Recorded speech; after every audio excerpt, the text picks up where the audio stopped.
Hello everyone, welcome to Fashion Fridays, and today we've got Ayesha Mubarak, who is a powerhouse fusion tech artist, creative director, and international speaker renowned for using cutting-edge technologies such as AI and machine learning to challenge traditional perspectives of reality and human identity. What's so amazing about Ayesha is she brings together the world of fashion with Web3, with tech innovation and space exploration as well. So today we're going to focus on 3D printing. Why don't we just start though with an introduction? So Ayesha, would you like to introduce yourself and some of the projects that you're working on in fashion and 3D printing specifically? Yeah, thank you so much, Frankie. I would love to.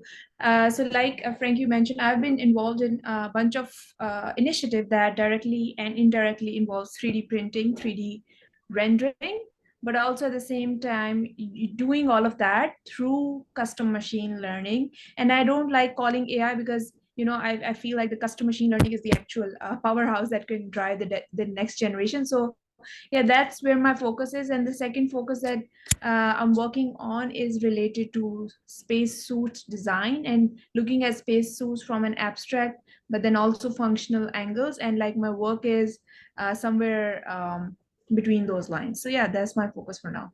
Fantastic. So let's start with 3D printing.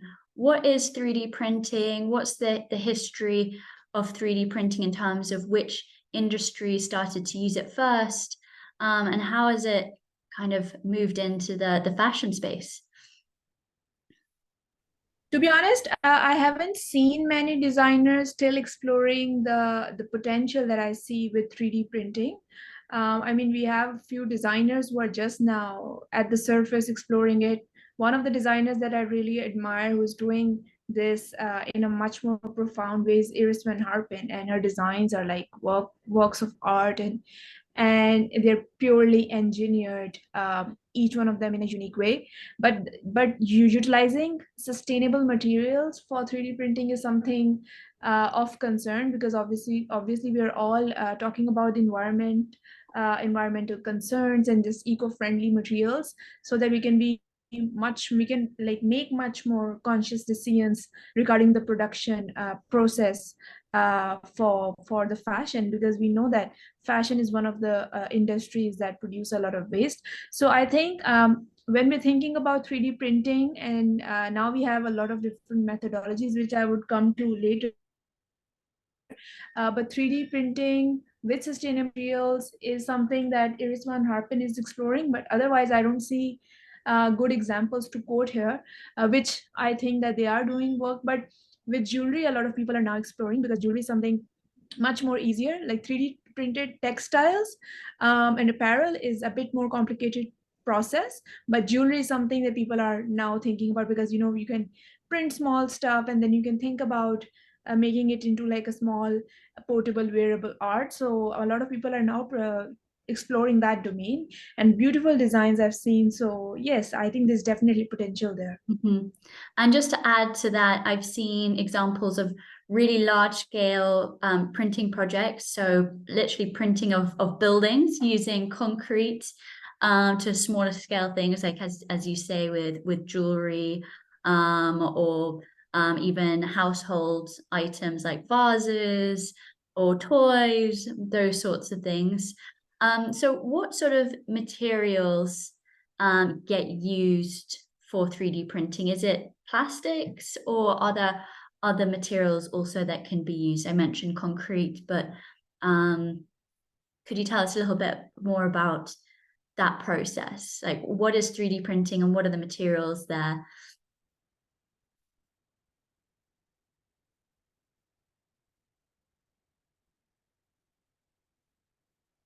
Would you like me to repeat the question? Sorry, I lost your voice with the last bit. Yeah, only Okay. the last bit. So what is 3D printing and what are the materials that get used for 3D printing? Yeah, so a lot of, like you quoted some examples, Frankie, with the buildings, and I think crazy projects are happening, especially in Dubai. People are thinking about printing the entire walls, interiors. In fact, in the Museum of Future, it's already being implemented. Small structures, once repeated, they make beautiful 3D printed interiors, and I think like that in itself is like a huge startup idea, like for anyone who wants to work as an interior designer, as decoration artist, as a fine artist. There's a lot of possibilities there. But 3D printing, people kind of define it as a process where you're printing a piece, but I think even that definition doesn't have to just be about that. I mean, 3D printing doesn't have to be an article completely printed out of the printer, or maybe an article printed out in three pieces even, because that's usually a process that jewelry designers follow. In fact, I printed some of my pieces and head pieces inspired by fireflies.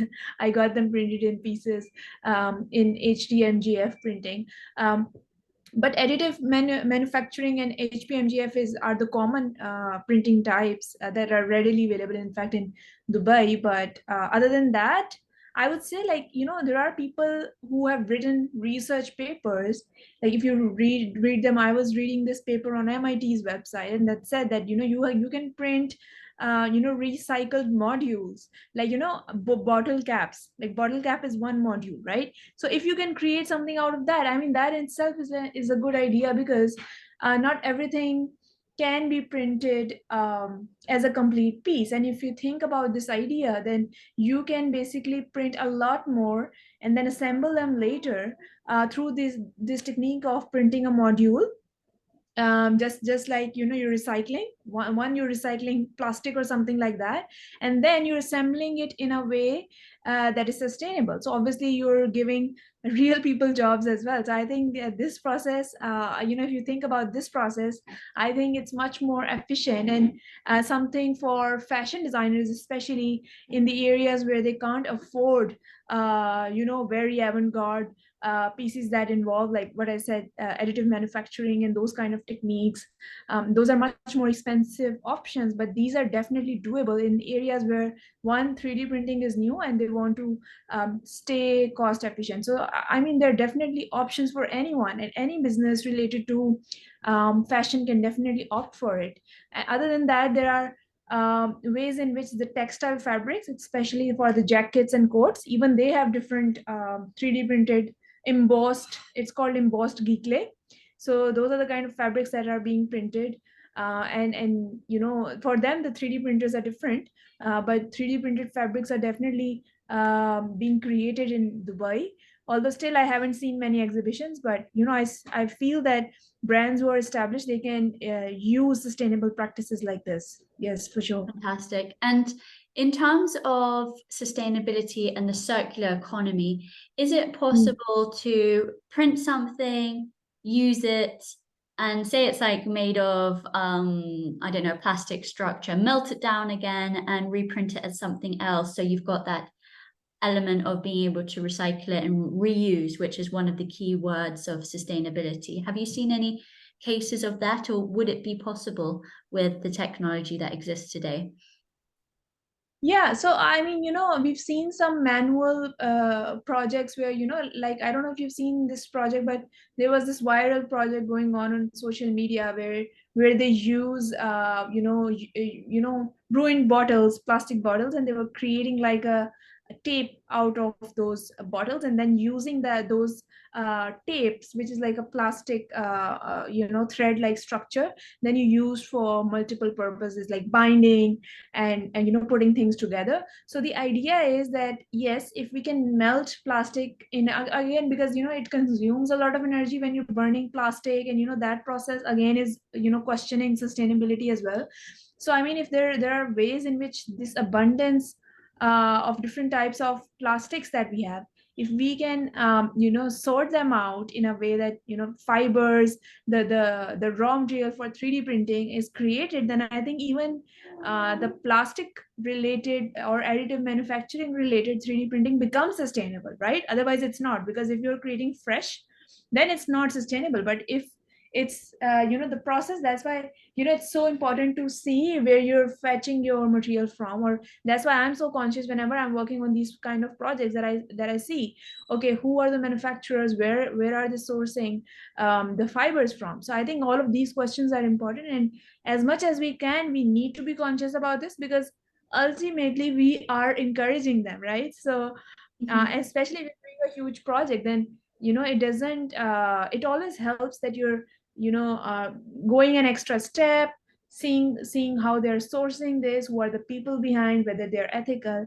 And it goes for not just the 3D printing brands and 3D printing raw material providers, but just the general fashion related producers, whoever are the actual manufacturers. So I think that phase definitely helps. Fantastic. And Sugandh has just joined us. We did a workshop last week on contemporary jewelry. Thank you for joining us. And related to what we did last week, my question is around like jewelry and accessories. So say, for example, our Fashion AO community creates some amazing jewelry designs or sunglasses designs. What is the process of taking that 2D image and making it into a file that works for 3D printing? Can you tell us a little bit about that? And what is your process? Do you ever start with images, or do you have a completely different process to end up with 3D printing? Yeah, so that's a good question. I think my net is better now. Okay. uh, yeah, so I mean that process, to be honest, it's different for all the artists. But for me, what works is to start with an idea, a concept, why you want to do it, what's the social cause. I usually attach my works with a social cause, either it's light pollution or dark skies awareness, or some symbol that represents some form of heritage where I'm coming from. So I think for me, personal association with history, with traditions, that's really important. So I start from there. Like my work is coming from a very personal space, and then I think about the larger narrative, the commercial aspects. So for me, it's that, but it can be literally anything. Then you create some motifs around it, because 3D printing is a product based artwork, it's not an idea. Okay, so that's something that we need to understand. So if you want to create a 3D file, it has to be some symbol. It always helps if you start with some basic shapes. So if you're just starting out, just think about a simple shape. How can your idea translate into that simple shape? And then you use the process and principles of design, like repetition, subtraction, addition, and you can find those principles of design. I think anyone can design these simple shapes, and then you put those shapes together either yourself or through help with a 3D art designer. But now even you have AI tools for it. So you can turn images into 3D elements. Even with the Mid-Journey latest updates, you can now have plugins. And just like text to image that you do in Mid-Journey, now you can do text to image to 3D. So this is like a new update.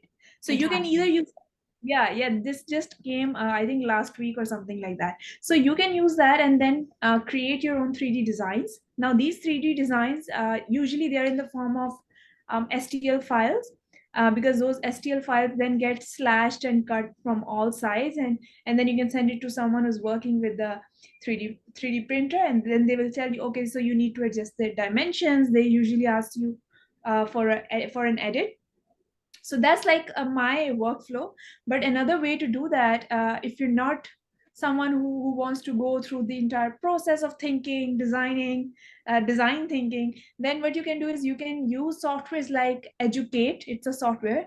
It basically, Educate is a software for teenagers and kids who are just starting out with 3D printing. But basically what it allows you to do is you add a shape, and that software turns it into a form, 3D form, right? And that's quite interesting, because you draw a 2D shape, and that software in front of your eyes turn that into a 3D asset that you can export as a 3D asset, and then you can use it however you want. You select your materials, you contact your manufacturers, and that's another easy way that anyone can basically do 3D Amazing. printing. And a less practical question and more philosophical. So in marketing, in fashion, symbols have always been really important. and they mean a lot. You know, some symbols carry a negative connotation, and we seem to respond to it almost like language. If you look at, you know, the Egyptian, they would have, and now we've got emojis. Yeah. Could you tell us a bit about your work with symbols, if you've ever like looked at a symbol like a geometric shape and thought, this is the meaning behind this shape that I'm trying to communicate? Yeah, Frankie, to be honest, that's such a good question because, like I said, for me, art comes from the area of resonance and what I feel the energy of something is. And by that I don't mean any spiritual connections or any of that sort of stuff, because it's so easy to blur the lines and say that, oh, you maybe I have those kind of beliefs. And no, I'm just talking purely from a visual artist or a visualizer's perspective. You have to think about an idea, and while you're thinking about an idea, now it's easier because now you have mid journey, and it's so easier to just go there, add a prompt, and see how you were visualizing stuff. Previously you had to draw it. The drawing itself is therapy. And what you usually I find interesting is, Frankie, that usually in a room where your room is filled with a lot of stuff, but something gets your attention, you start from there. And that is a very therapeutic practice. I mean, usually whenever I feel like my ideas are just not resonating, I start off with drawing something from my environment. I see where my eye is going, what's grabbing my eye. And that's usually a sign. It's a sign of subconscious understanding of something, and it's telling you that you're trying to think about that, or maybe that's a projection that you're having. So those kind of symbols, it doesn't have to be a symbol from history. I mean, your example for Egyptians, you talked about that. I mean, that's like a universal symbol, right? We have some symbols that resonates with everyone, but then there has to be some symbols that just resonates with you, and you can find them by just being more conscious to your environment, by just being more present, and just maybe having a notebook and seeing, what grabs your eye. What are you thinking? Do you sketch an idea? So I think symbols play definitely a bigger role. For me, some of my works, I added the element of truck art a lot in my work. And someone asked me, like, is it just because you are originally from Pakistan, so you're trying to depict your culture? I said no, because I mean, Pakistan has a lot of different things that I could generally talk about, but I actually try to depict truck art in new ways in my work, because truck art is the only thing that I find around me when I'm traveling here with my family, that I actually get to see neon colors, right? And neon colors, I really like neon colors because they grab attention generally and for me personally. So I said that this is the only element that we have around. Otherwise, we don't have anything. So for me, when someone asked me this question, I was like, oh yes, you're right, because I was never conscious about it, and suddenly now I am, because this is the reason. It's not just that, oh, it's part of my culture, or truck art is like a South Asian thing, but no, it's something that resonates to me personally. I don't know what it is, but I actually love working with neon colors in my quotes that I get designed customized, or in my artworks.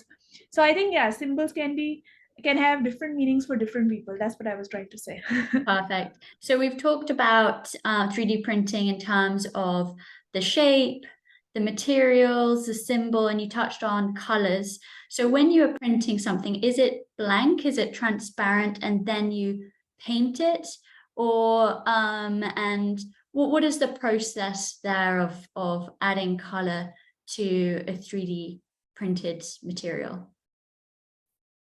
So for 3D printing, I did some pieces because I liked painting myself. I got stuff printed in HPMGF, and HPMGF is a very bad gray color, although the quality is really good. So I got them printed. But then later on, I used acrylic colors for my work, and I used acrylic paint and spray paints to finish my work, just like you paint sculptures. But other than that, colored 3D printing is also available.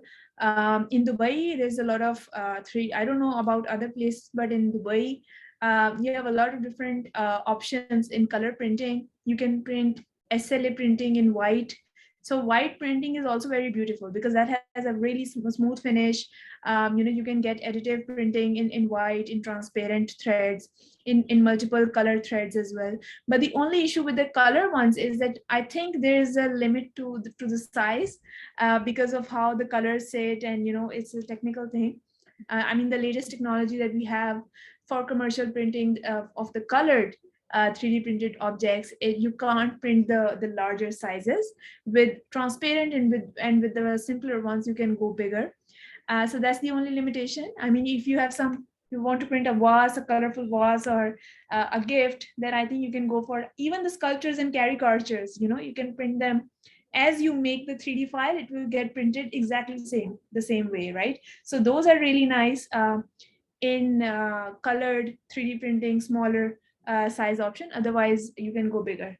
So yeah, there are definitely all the options available now. And in terms of things like neon colors or colors that almost emit lights, for example, in Midjourney, I see a lot of people dabbling with bioluminescence. I've seen bioluminescent, little insects before, but I've never really seen an object that's bioluminescent, or you have a little bit glow in the dark, but it will be there for a while and then it goes away. But is that something that you see as a trend? And again, is that something that has been developed yet, or is yet to be developed?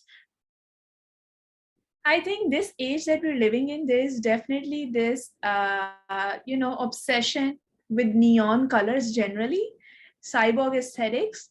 And the third one is this light. Like, we're finding new ways to incorporate light, and I think this is the new trend. So yes, definitely, even in Midjourney, I've seen a strong emphasis on the light. Like, it's really good results. If you know the exact prompt, it gives you really nice results. But as far as the 3D printed objects goes, that's why I keep talking about the sustainable printing options, because once we open that discussion, then there is a possibility of even bringing the idea of biology in it, right?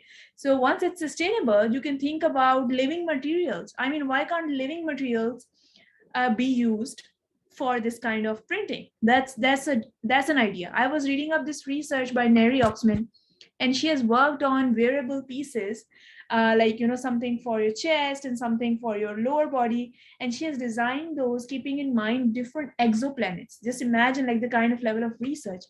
And she has worked on 3D printed wearable pieces that involves live biomaterials like algae and fungi, because they are living materials and they help you. So the idea was that you can basically breathe, and you can have inbuilt food pockets in your suits, and that's quite an interesting idea. That's something different from what you said about bioluminescence.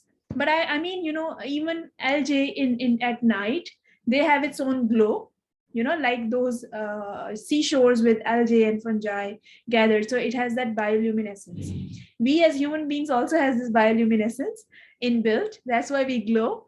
Our skin's color is not this that the world sees. There is a luminescence. So we all living beings have that inbuilt, and that's why I said if we can use biology more in the 3D structures and the materials. So that's why 3D printing materials are so important, and it's so important that we use naturally sourced materials, because the possibilities are endless. Just I gave you this example. Like, imagine someone is working with bio engineered 3D printed wearables. So the fashion is there, they're beautiful, they have algae in it. You're talking about functionality, you're talking about food in space and exoplanets. I mean, like, wow, that's for me, that's like a perfect project of fusion, if you know what I mean. So when you're talking about suits, you're not talking about business suits, you're talking about space suits.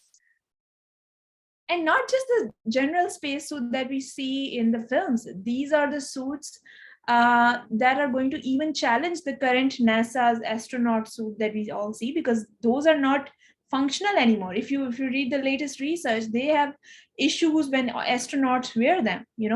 Astronauts, when they wear them, they get some injuries because they're so bulky, they're so huge, it restricts the movement. So the new kind of suits that we're going to have once space becomes more commercial, we are going to need these kind of initiatives, these kind of suits in the future, and someone needs to work on them, right? Interesting. So you see a future where there is space tourism, where people can go to space, and a whole new form of fashion that goes alongside that, and the materials will probably need to be 3D printed because of the conditions in space. Could you tell us a little bit more about that? What interested you in space? When did you make the connection between space and fashion? Yes, definitely. So like I said, even in my general spacesuit designs, this theme is there, and then my space art that I do, this theme is there. So I think I made that connection 3 years back because generally I was interested in the idea of depiction of diverse cultures, diverse skin tones, and equal, accessibility to technology. These were my themes for my art.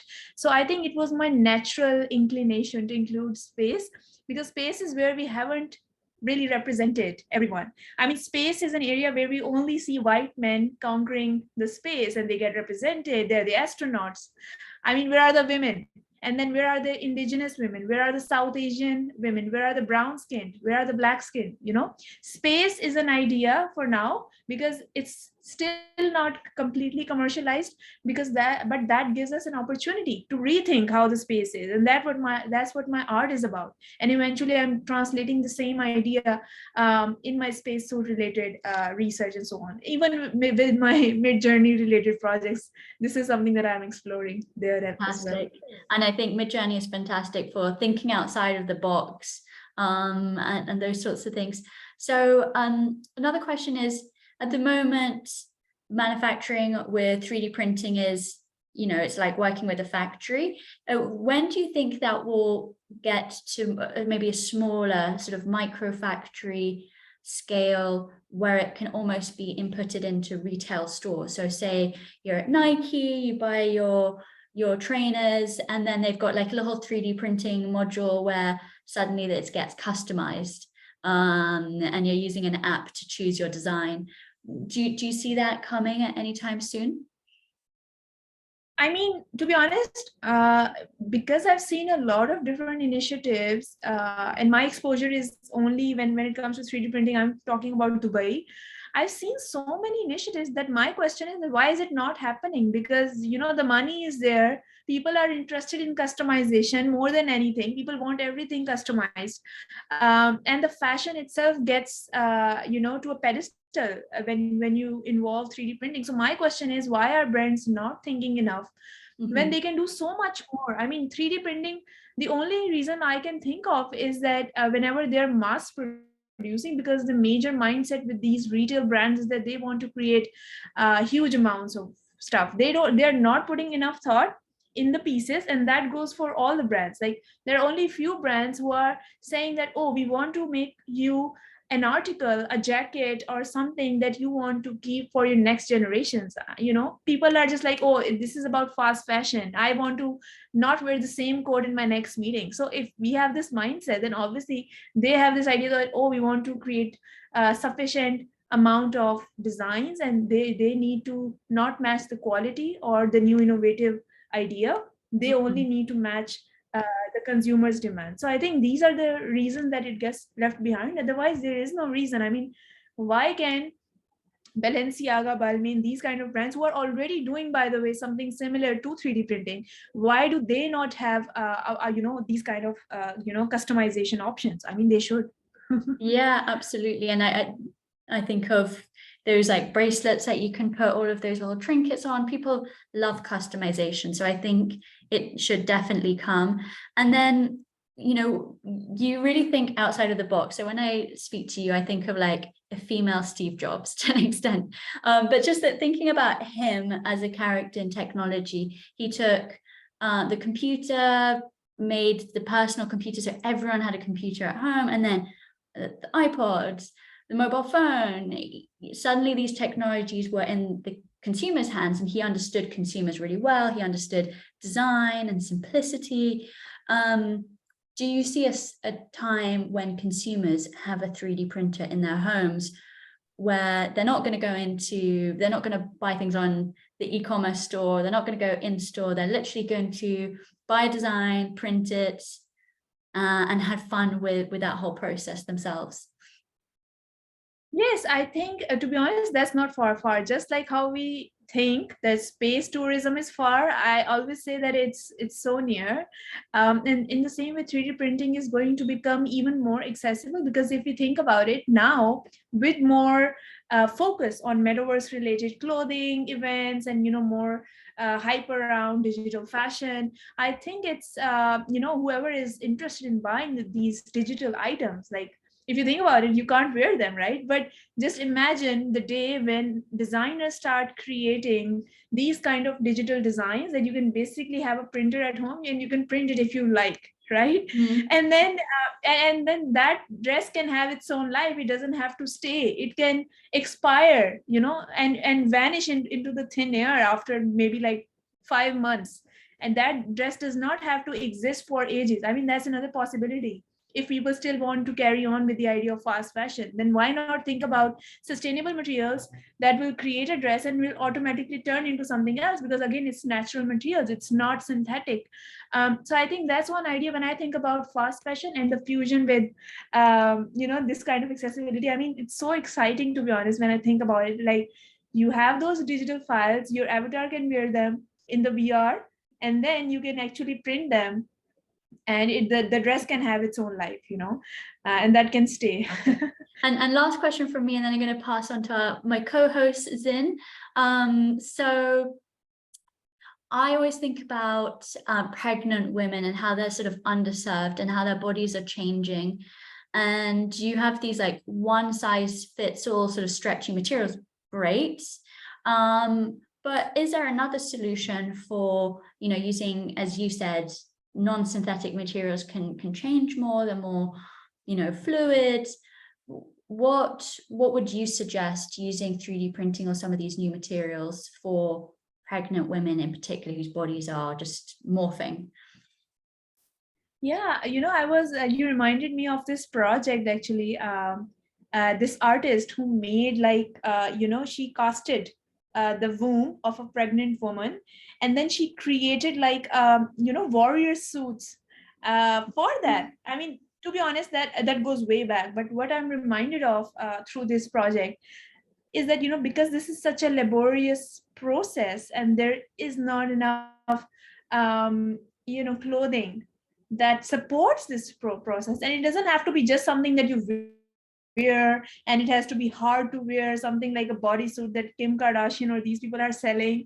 It doesn't have to be anything of that sort. It can just be supporting props. It can just be something, again, far from synthetic, more towards natural, so that it supports the natural fluid process of the birth.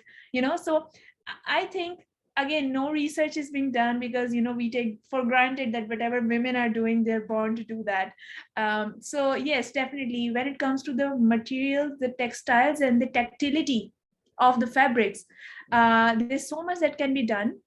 And like I said, I've just seen some prototypes from Dubai that some of these people are doing, and I was asking them, has any brand approached you guys to actually use these, because these prototypes are amazing? They're like, no, we are still educating people on how to use these. Even bigger brands have no clue how to use these interesting materials and where to fit them. So that's where the R&D process comes in. That's why talking about these things becomes so important, because like you said, that this thing is like a job of a warrior, a woman giving birth. So I think someone needs to talk about the customization, the one size effect that we can use, but then also talk about inbuilt customizations of whatever suit that you're making. It doesn't have to be, oh, something so hard to put on together, because you want something fitted as well as something that grips your body. That's two things that I've seen personally, women asking for this, right? But what I've seen in the actual designs, that this thing is not enough implemented. So the idea is to,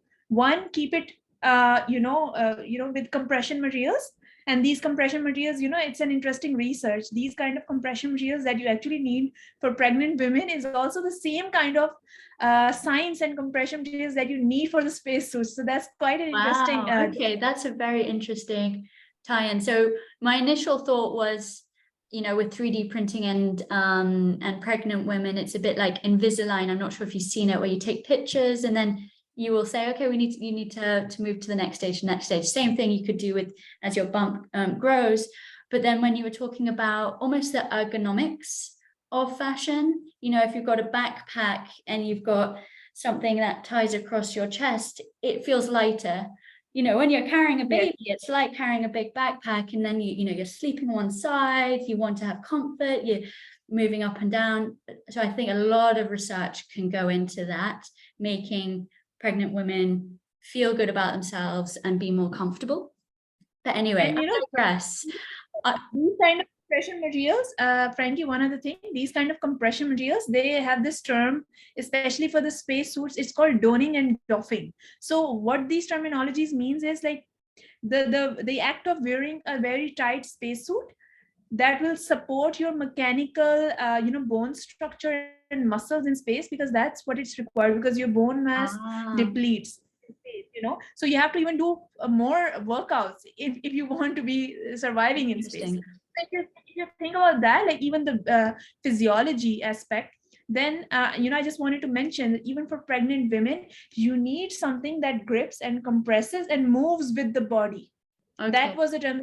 Yeah, so it's the same for the spacesuit, because it has to compress you, but at the same time it should allow you to breathe as much as you want to.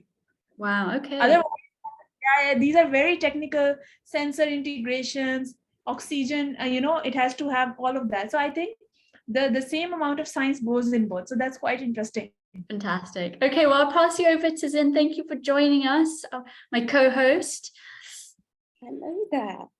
It's really amazing to hear and also read about the work you've done. And I kind of want to pedal back a little bit from the very technical stuff and actually talk to you a little bit more holistically about the amazing milestones that you've achieved. So for example, being a Forbes 30 under 30. And again, it kind of circles back to what we're talking about really making this landscape a lot more inclusive. And I kind of want to ask you, so that other people that are watching or listening can maybe hear about what kind of mindset did you have to curate or like work around in order for that milestone to have been achieved? Did you even think of it as a goal? Did it just happen as a result of really wanting to pursue this area? Yeah, now that I think about it, to be honest, I never thought that this would get the reach, because usually the thing with the science related art projects is that one, women are not in the field regarding the tech, and it's just women not usually, they don't pursue. Okay, so obviously you don't find enough support. But then the second thing is that you're bringing all of this science related stuff that has huge risk associated with it.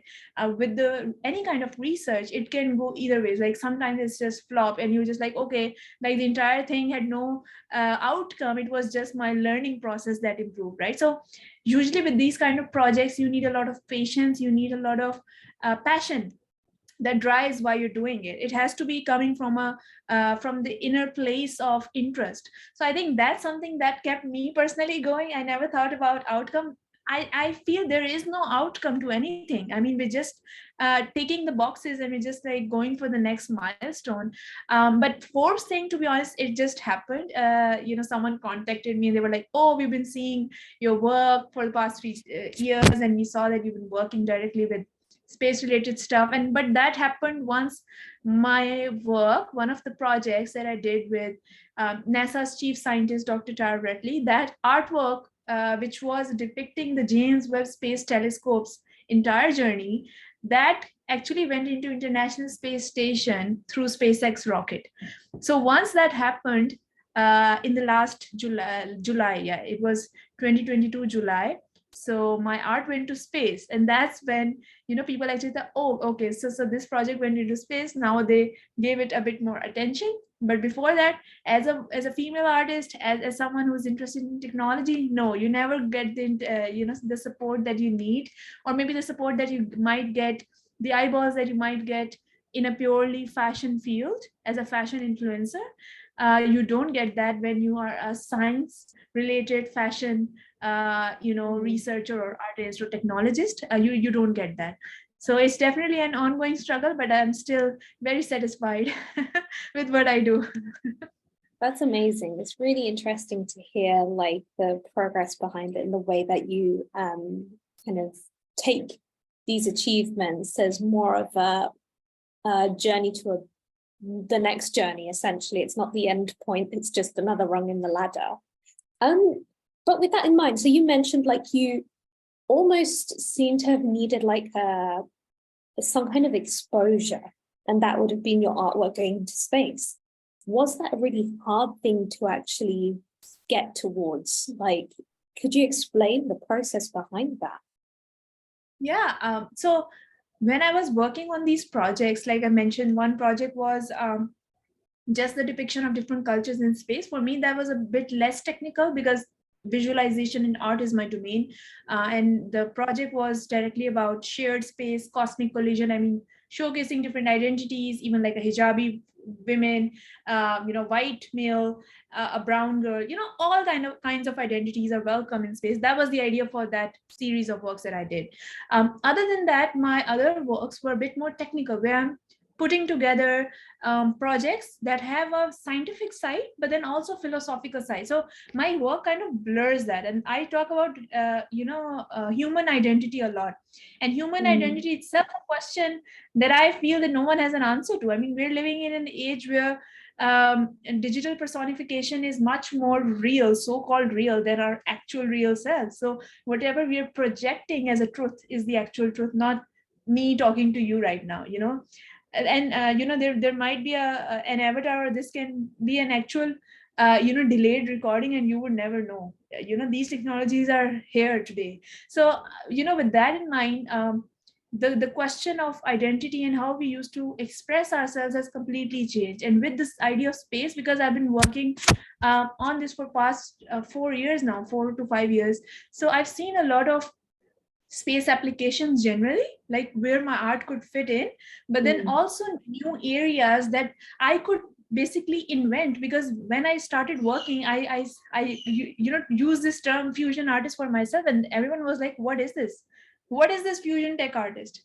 And then I was like, you know, I just coined this term for myself, and I just added it on LinkedIn because I don't know how else to associate myself. Like whatever I'm doing, I don't know whether I fit as a researcher, I don't know if I fit you know, as a fine artist, because I'm not a fine artist. My work is not an oil painting that I can sell to someone. You know, I started off as a fine artist 6 to 7 years back. I used to paint huge canvases, but now I don't. So my work is interdisciplinary. My work fuses different domains and finds new gaps. So you know, with that kind of approach, a very self-directed motivation and approach, you know, you're just going on with the flow and whatever you feel the work requires from you. And with that kind of approach, usually people don't understand how to categorize you. Even I don't understand, so I just started calling myself fusion tech artist. But I think my work resonated, the visual works. Surprisingly, it resonated with some people. They were like, oh, you're the first artist who is imagining women, who is imagining, you know, Indian culture, Pakistani culture in actual space. And at that time, my journey was not there, right? So I think that grabbed the eye. And people were like, oh, what is emotion mapping? You're using robotics with fashion. And this was all before metaverse took the hype. So I think these are all different milestones that eventually led to you know, my feature in Forbes, or my work going into space. I love it. I really enjoyed the little bit you mentioned about like I didn't know how to name myself, basically.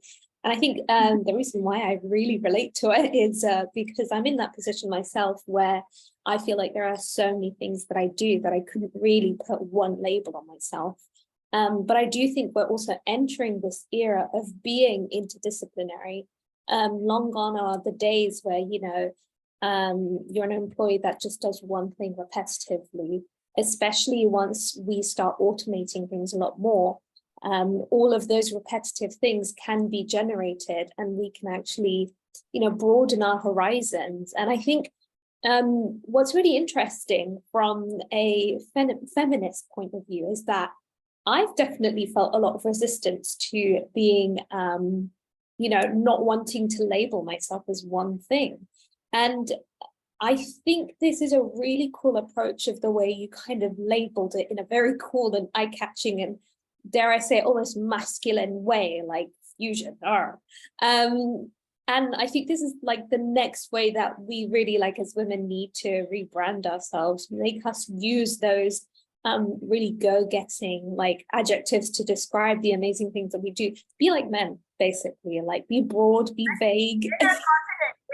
They are confident. One thing that I've seen, even if they're not doing anything, they're very confident about it. Women, I've seen that they shy away, they don't talk about their work.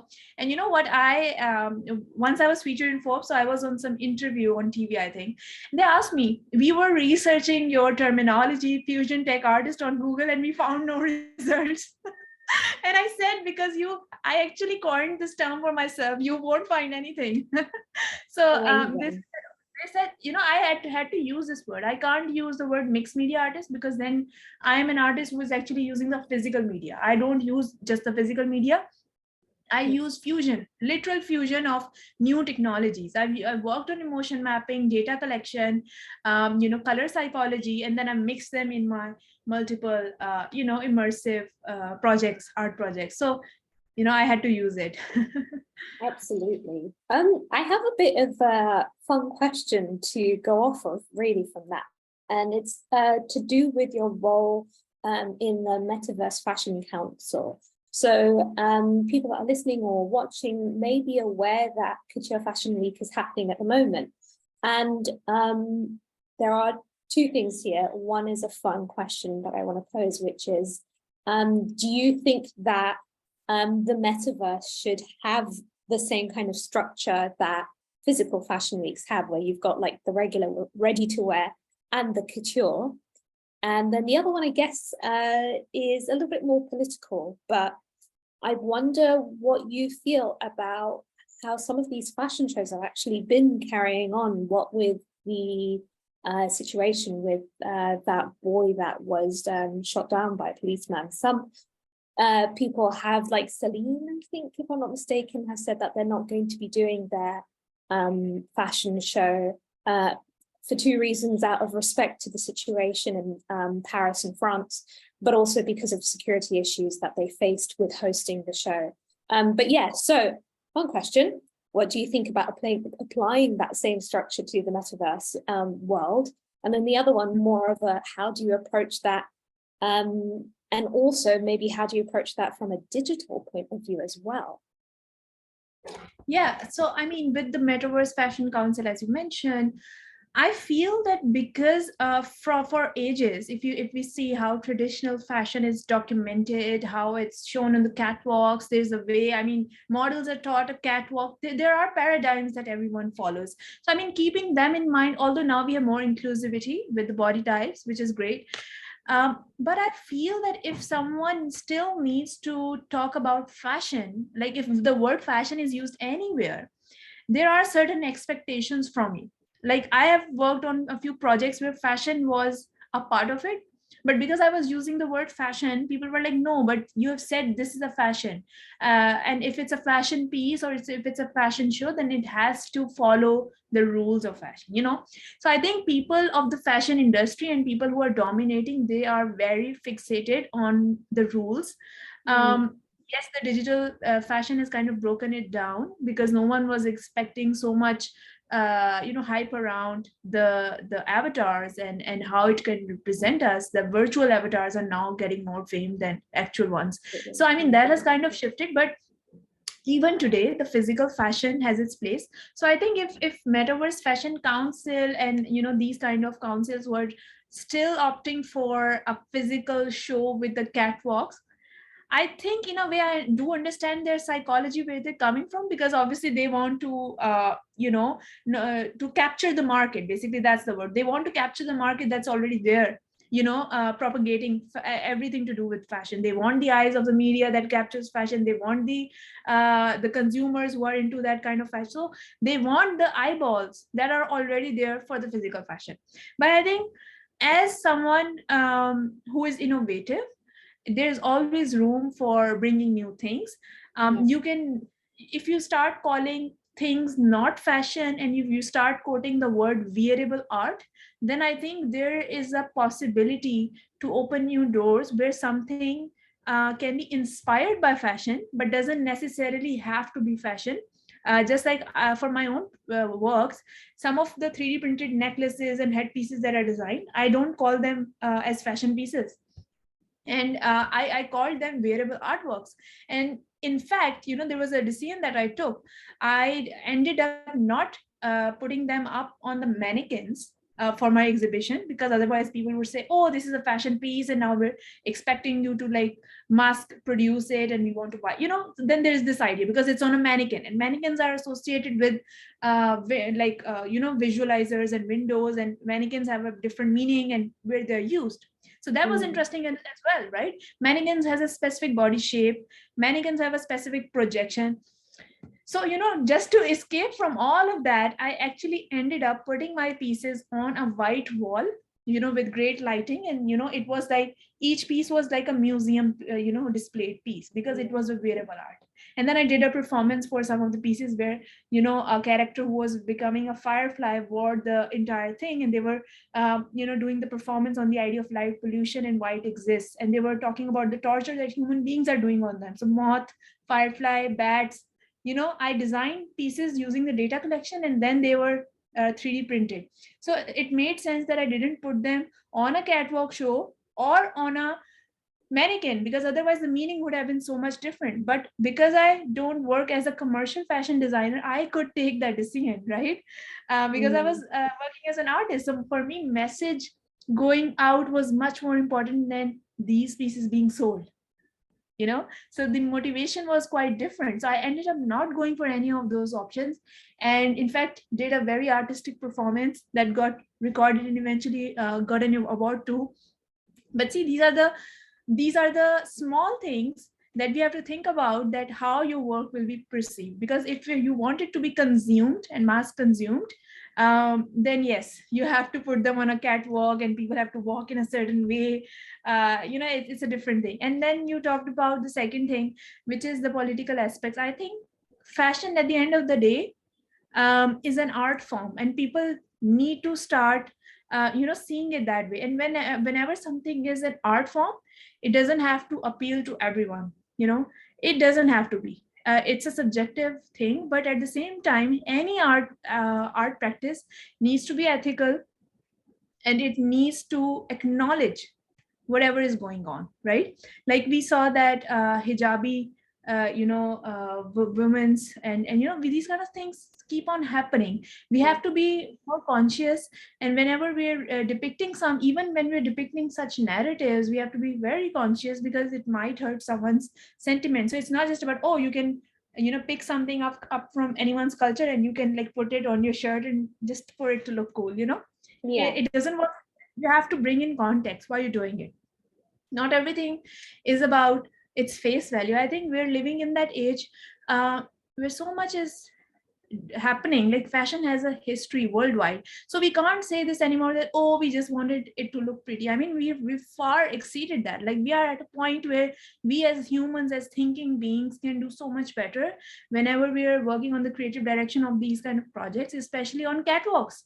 I mean, catwalks depicts the philosophy of fashion, like what that collection is actually going to bring. So if you can't be ethical about that philosophy putting out, then my question is, what is the concept? Why are you guys like coming up with new ideas? Even just make the old stuff that's selling. What's the use? So I think the ethics and not hurting the sentiments of other cultures is so important whenever you're depicting anything. Absolutely. Cultural appropriation is very much out, and cultural appreciation is pretty much the new era where we are yes, still using elements of cultures, but we are acknowledging, respecting, and using them in appropriate ways, rather than, oh yeah, we're going to, for example, go to festivals wearing bindis because they look cute.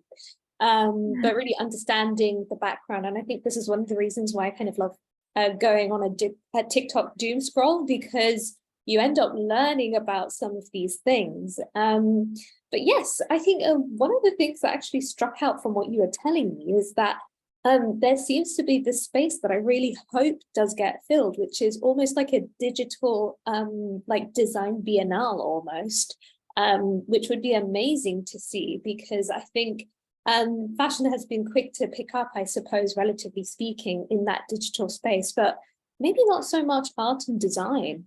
What are your thoughts on that? Am I unaware of any ongoing things in that space? Like in the space of art biennales, that's the question?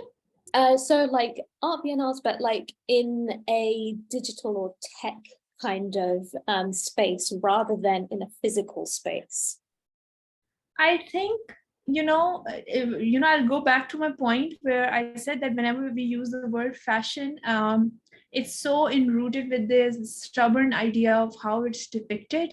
I mean, when we say fashion, either we get the idea of a magazine in mind, Vogue, either it's catwalks or mannequins or something very refined, so it has very set meanings, right? So for us to break free of those terms and recreate the meanings, it's a hassle at the moment. And the Gen Z is the one who is actually looking at things from a different lens. They have different aesthetics. They are into glitches and cyborgs and neon colors, which we haven't previously seen. I mean, post NFTs, this only grew more. So I think digital biennales and tech art, digital galleries are definitely being done around the world. But for me, the correct definition of what tech art museum or so-called tech art platform that you've developed just to view the art, I think that's not enough experience. I mean, usually what you see is, oh, it's like a 3D gallery space and they put up all the same physical artworks pictures and they're calling it a digital art show. That's what a lot of galleries are doing. But a truly digital, hybrid, phygital experience would be that according to the work of art, or maybe you end up creating a new project in response to a space, which again is not being done for the digital projects, just for the physical ones it's being done. And also just for the physical museums that are more concerned towards digital artworks. So they do projects for those kind of spaces. So for these kind of art projects, you need to think about the website where it's being shown. Now there's this technology called WebGL. So WebGL, what it allows you to do is construct more immersive, going inside and more inside, like with more buttons, and it's like a gaming experience within a website. So I think that is one way, definitely. And then obviously augmented reality, you can do stuff with that. So I think more experiments with these could lead to better tech art and digital displays and digital experiences for these kind of fashion displays or art. But at the moment, like I said, not enough being done. I had a fun idea which kind of ties it all together. What if you had like a 3D printing fashion week where people design their own clothes, printed them, and film themselves? Stream around that them. Would be cool if we can have it in one place. I mean, just imagine making like a video of all the process and how that would look like. It's very much like a hackathon almost, but applying it in a very creative way instead. I love that idea, Frankie. So one last thing that I actually wanted to throw out there before I start asking questions for anybody else that wants to chime in. So in the news, very recently, Hermes won their legal case with the Meta Birkin. And now their sales are basically blocked indefinitely. They can't make any more sales. And Hermes was actually awarded just over $100,000 in damages. So takeaways on that, thoughts and feelings on fashion brands and moving into that space of, you know, taking ownership in that kind of space? To be honest, you know, these kind of examples, I mean, we've seen with Puma and, you know, others as well with Nike. Yeah. You know, my take is that these are established brands. I mean, they don't lack exposure. They have their brand identity there. People know it from generations. They are consuming it. So I mean, like for them, these kind of things, it doesn't make sense. I mean, they even have the funds. So my point with them is that they need to think about the long-term strategy, not just pick up on hypes. Like, you know, we saw a trend last year, I think, was it, you know, in the later part of the year, everyone wanted their own metaverses. Now what was happening was everyone was having their own bubbles. There was no interconnectedness. Everyone was like, okay, that's our metaverse, you can buy this and come in this. Where are these brands now? You know, what happened to them? Where are these metaverses? So no one is talking about that anymore. They just you know, pick up on hypes. So I think for any brand, if someone is just about old school and old money aesthetics, just for example, they don't have to bring in the glitch or you know, neon lights suddenly, you know, just to be more relevant. They have their own niche. But it's just, at, you know, we're living at this time where it's so easy to get inspired and have this FOMO and just do everything, that you forget, you know, what your brand identity and the real meaning or the real vision for your company was. um, so I think that's why these things happen, that we get distracted, we opt for new things, and you know, the vision is lost somewhere. I mean, I'm seeing more and more generalizations. Before we used to see that, okay, Balenciaga is doing a very certain kind of stuff, and you know, McQueen had its own aesthetics. I still feel that, I'll quote again, Iris Van Herpen is the only designer that I feel she's keeping her work very consistent. Whenever I see her image, I know that this is done by her. The rest Very of them, I much. just have to guess. I have to guess which designer is this and why they're doing this. Their philosophy is not consistent. Each season they're producing something new. So I think when you're doing something like this, especially with art, I don't mind new stuff. And that goes for any kind of art related field, either it's fashion, either it's any artist working on a project. It has to make sense why you jumped on something new. It has to make sense. It has to be very slow paced, and it has to be consistent. It can't be something very new. Otherwise, people, you know, they can't really, you know, how should I say, they can't really travel the journey with you. You're just leaving your customer behind on the thought process. They don't know, you know, how to follow that. So I think that's very important. The journey and how you keep the brand identity going forward. Absolutely. I think you've hit the nail on the head there with that kind of observation of a lot of big brands jumping onto a very trendy thing, but not understanding that this has like an amazing long-term viability in, you know, if they actually respected the way that it can be utilized amazingly, if they do it in a relevant way to their business, that it can really generate a lot more community, a lot more accessibility for people that maybe don't necessarily, for example, afford a typical Hermes product. But yeah, we want to watch out for, I think, as we see the development of fashion tech, fashion AI, we'll see people, or rather brands, hiring people to genuinely be teams that work on this arm for their business and literally build in a new facet into their company. Just like how we have HR, finance, and design, we'll have one that is literally generative tech or AI. I would like to check in with anybody else that has any questions before we round things off, or perhaps any other observations that they wanted to share about the conversations that we've been having. Yeah, there was one from Grishma. Grishma, would you like to ask your question? Grishma has been helping me as a legal researcher on AI ethics. Yeah. Great. So my question is very basic. It's not related to space, but I generally wanted to know how ethical is 3D printing? Like if you take, like if told that you come from a Pakistani background, so we know that we have a lot of local artisans. So how competitive or how difficult and barriered it would be if we start printing in 3D and like produce or do a mass production at the moment? If you can throw a light on it, that would be great. Yeah, so I think, it's a great question because see, where I come from, to be honest, one thing is that we don't have many printers in Pakistan. So technology wise, still behind. All of my projects that I've personally done, it's in Dubai. That's where I showcase, that's where I do. So I have not much idea from the production standpoint of how things are there. But as far as my observation goes, just from listening to people, the technology for mass production is definitely not there. People have been working from R&D side. They've done some prototypes.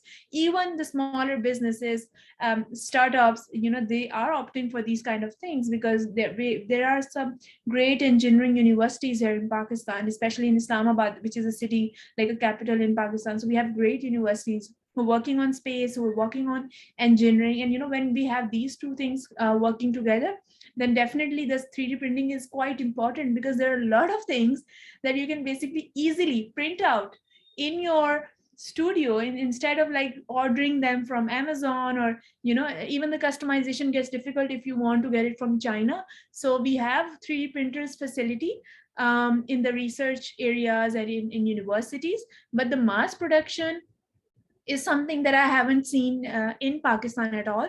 In Dubai, yes, it's happening.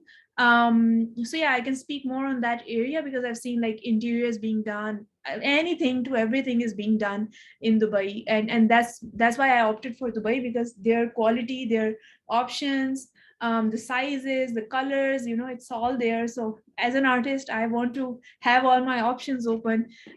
So it's definitely there. But I think a lot of Pakistani, to answer the second part of the question, if any Pakistani want to ethically do whatever they're doing physically and want to translate it in like 3D printing, then they can definitely do it, but they'll have to opt for either US or Dubai, and they'll have to contact some company and someone who's well versed with STL files and how to do the 3D renders of your work. Because with your own iPhone, you can basically create like a 3D map of your objects, of your art, and then you can 3D print some version of it. If not complete, if it's too detailed, then you can do it. But yes, it's definitely doable. Like I said, not enough people are doing it, but it's definitely doable. Thank I you. hope that answers. Yeah. Okay. Anyone else that wants to chime in with any questions before we wrap up? I'll take that as a no. Frankie, would you like to take it away and maybe wrap things up for us? Yeah, absolutely. So thank you so much for joining us. That was such a fascinating conversation. I love speaking to people who are artists on the one hand and technologists on the other, and also just badass women who completely change stereotypes.